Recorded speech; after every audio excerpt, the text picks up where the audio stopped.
আসসালামু আলাইকুম ওৰহমতুল্লাহি তাআলা বাৰাকাতু। দৰ্শকসকল, আজি আমি এই ভিডিঅ'ত ইস্তিগফাৰৰ বিষয়ে কিছু চৰ্চা কৰিম বা আপোনালোকলৈ মই কৈ দিম।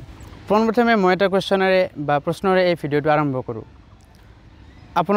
আপোনালোকে বা কোনোবাই এনেকুৱা কেতিয়াবা ফিলিং কৰিছে নেকি, অনুভৱ কৰিছে নেকি যে মই বহুত গুনাহ কৰিলোঁ, তাৰপিছত ৰুমত বা আপোনাৰ যি কোঠা আছে তাতে যাই কিনে আফচোচ কৰি আছিলে, আল্লাহৰ প্ৰতি আপোনাৰ মনত পৰিছে, আপুনি কেতিয়াবা কান্দিছে এইবিলাক মনত কৰি মই এইটো গুনাহ কৰিলোঁ, বহুত বছৰ মই বেকাৰ কাম কৰি আল্লাহৰ ইবাদত বন্দগীৰ পৰা দূৰত ৰাখি কিনে মোক নিজকে বৰবাদ কৰি পেলালোঁ।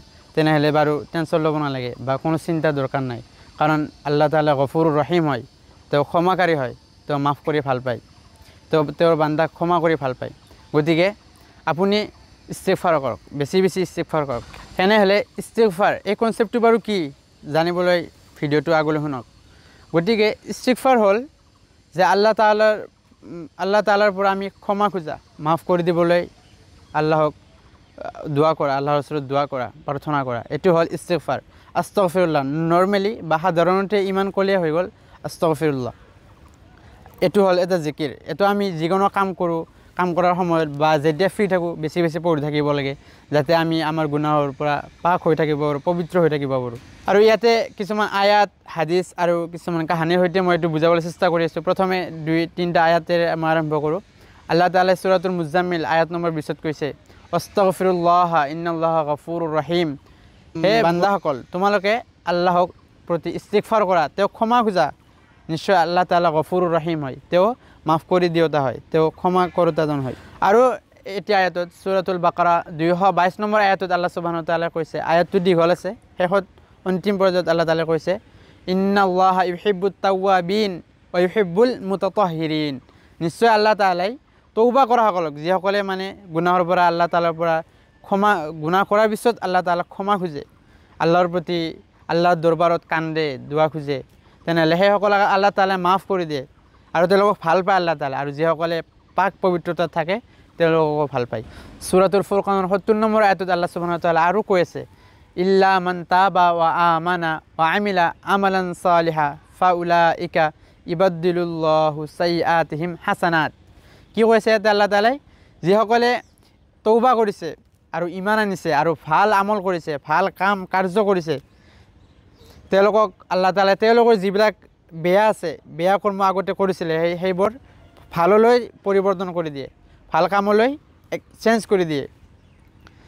আৰু এতিয়া কেইটামান হাদিছ আপোনালোকলৈ কৈ আছোঁ।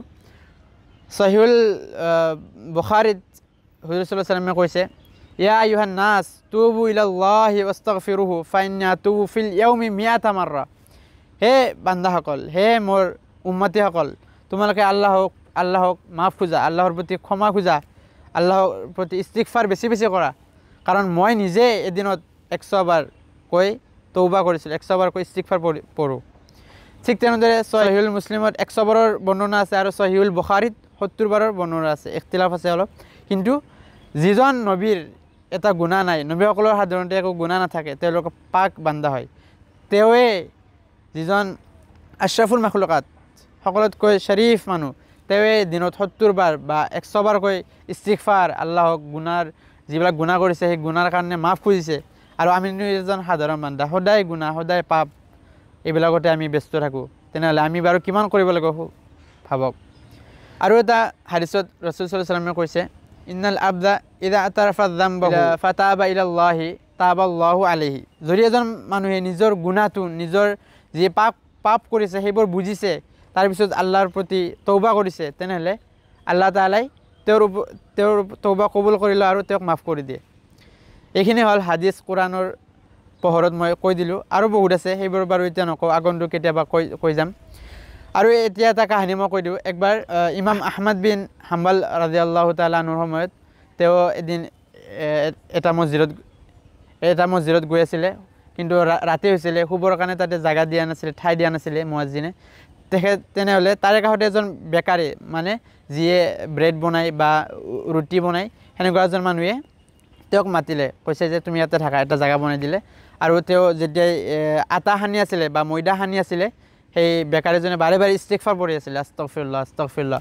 তেতিয়া ইমাম আহমদ বিন হাম্বল ৰাদিয়াল্লাহু তাআলা তেওঁক প্ৰশ্ন কৰিলে, আপুনি বাৰু এই ইস্তিগফাৰৰ দ্বাৰা কিমান লাভান্বিত হৈছে, আপুনি মানে কিমান লাভ পাইছে এইটোৰ পৰা?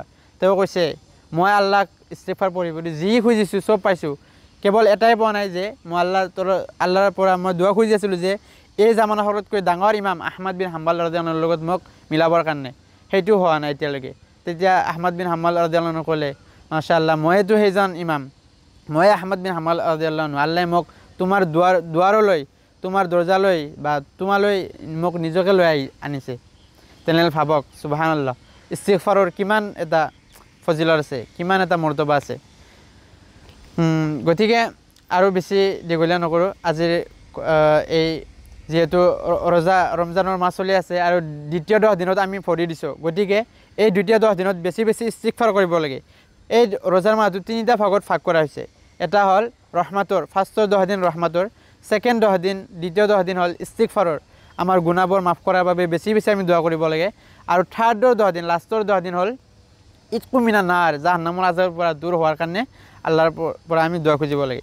আমি এতিয়া দ্বিতীয় 10 দিনত আছোঁ, গতিকে এই 10 দিনত আমি বেছি বেছি ইস্তিগফাৰ, বেছি বেছি আস্তাগফিৰুল্লাহ পঢ়িব লাগে, বেছি বেছি জিকিৰ কৰিব লাগে, তেতিয়া আল্লাহ তাআলা আমাক মাফ কৰি দিব গুনাহবোৰ।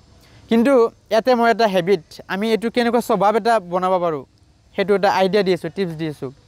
এইটো আমাৰ স্বভাৱটো আমি এনেকুৱা বনাব পাৰোঁ যে সদায় পুৱা 100 বাৰ, নাইবা সন্ধিয়া, নাইবা ৰাতি শোৱাৰ আগে আগে আমি 100 বাৰ কমচে কম ইস্তিগফাৰ যাতে পঢ়ি লওঁ আমি আমাৰ গুনাহবোৰৰ মাফ হোৱাৰ কাৰণে।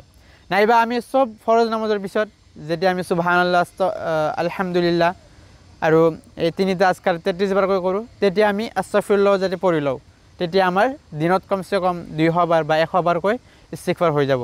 আৰু এইটো হ'ল এটা একদম সৰু এটা কনচেপ্ট বা টিপছ, যিটোৰ দ্বাৰা আমি আমাৰ গুনাহবোৰৰ প্ৰতি আল্লাহক সদায় আমি মাফ খুজিব পাৰোঁ। আৰু আল্লাহ তাআলাই এই আমলটো বহুত ভাল পায়, যেতিয়া বান্দাই তেওঁক মাফ খোজে, ক্ষমা খোজে গুনাহৰ পৰা, এইটো আমল আল্লাহ তাআলাই বহুত বেছি ভাল পায়। গতিকে আজি এই ভিডিঅ'টো ইমানতে সমাপ্ত কৰিছোঁ, আৰু আগন্তুক সময়লৈ পৰৱৰ্তী সময়ত বেলেগ বিষয়ৰ সৈতে আহিম। যদি আপোনালোকৰ কিবা ডাউট থাকে বা সুধিবলগীয়া থাকে, কমেণ্ট ছেকশ্যনত সুধিব পাৰে, বা আৰু কেনেকুৱা বিষয়ত আপোনালোকৰ টপিকছ, কেনেকুৱা বিষয়ত ভিডিঅ' লাগে আপোনালোকে কমেণ্ট বক্সত জনাব পাৰে। ঠিক আছে, আসসালামু আলাইকুম ওয়া ৰাহমাতুল্লাহ।